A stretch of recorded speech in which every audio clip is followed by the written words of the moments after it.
কবিতাটা মুখস্থ করেছিস? কোন কবিতাটা বলুন? আতা গাছে তোতা পাখি। ফাটিয়ে দেবো। বল। আতা গাছে তোতা পাখি, ডালিম গাছে মৌ, মাঝ রাতে জেগে দেখি পাশে নেই বউ। কি করি ভেবে না পাই, সবার শেষে পড়লো মনে আমার বউ নয়, বউ নয়, বউ নয়, বউ নয়, ঢিঙ্কা চিকা। পাটল,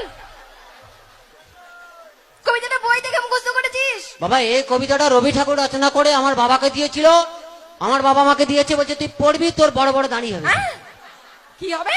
বড় বড় দাঁড়ি, রবি ঠাকুরের মতো। সবসময় খালি বদমাইশি। কি করিস, কি পারিস আমাকে একবার বলবি? কি পারি মানে আপনি জানেন, আমি এই কবিতাটাকে এখনই বাউল গান করে দিতে পারি। এই মাটির গান। তুই এখন গান গাইবি? সত্যি বলছি, পুরো কুত্তার গলায় গাইব।